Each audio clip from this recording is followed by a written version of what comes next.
Britain's first serial killer ended her 20-year poisoning spree in 1873, thrashing around at the end of a hangman's rope in Durham Jail. When the gallows trapdoor opened, Mary Ann Cotton dropped just 2 feet, a fall insufficient to break her neck.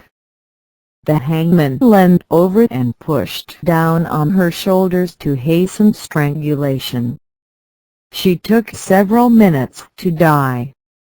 There was little sympathy for Cotton. Convicted of the murder of her 7-year-old stepson, she was suspected of killing with arsenic as many as 20 others, including her mother, several of her children and stepchildren, 3 husbands, a lover and a friend. Now her story has been turned into an ITV television drama, entitled Dark Angel, starring Joanne Froggatt. Cotton's life is so packed with incident that it is hard to summarize the events, unfurling like one of those sensation novels which were popular in mid-Victorian society. Lurid tales with titles such as Lady Audley's Secret and passages in the life of a fast young lady. But Cotton's dark deeds did not occur due to some sort of compulsion to kill. She was a working-class woman whose perpetrations were almost certainly motivated by money. Cotton was born on October 31, 1832, in a village near Sunderland.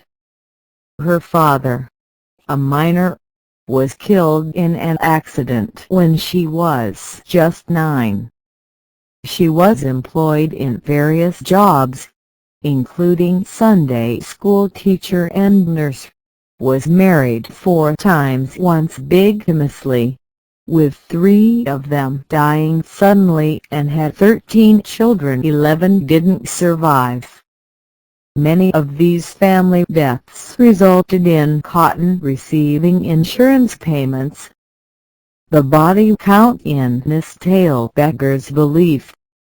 Even more astonishing, to modern eyes, is that nobody connected the deaths for so long. Yet you have to look at the case in the context of Victorian England. Policing was still in its infancy, and although there was forensic testing for arsenic poisoning, it was incredibly hard to detect, symptoms often being misdiagnosed as gastric ailments. However, Cotton's murder spree did finally catch up with her. In May 1872, she was living with Charles Edward, the son of her 4th husband. The parish official asked if she planned to marry John Quick Manning, the man that she had started a relationship with. She reportedly replied, "It might be so, but the boy is in the way. Perhaps it won't matter, as I won't be troubled long." Indeed, the boy died a week later, and the parish official reported the conversation to the police.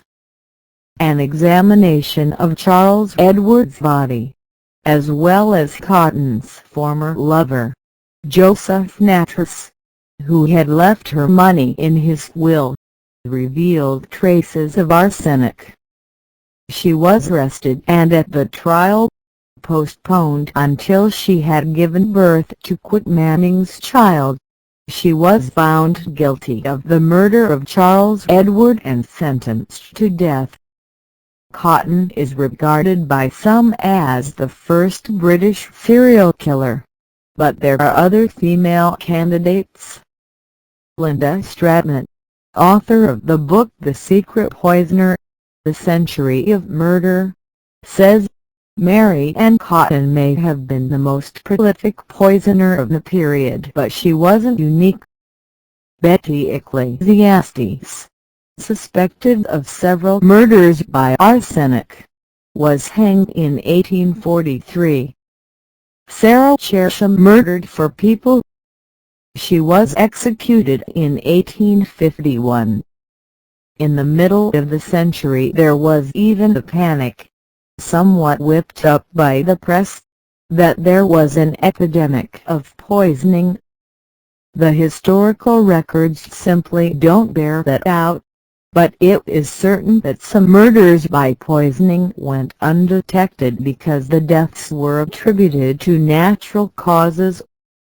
How was Cotton able to get away with it for so long? Professional considerations aside, there were also the social implications. The Victorians would have been reluctant to acknowledge that a woman, a member of the gentle sex, was capable of such evil. Of course, the contemporary fascination with female killers suggests that there is still something shocking about women who commit murder. Yet for all the nastiness of her crimes, Mary Ann Cotton is capable of arousing our sympathy.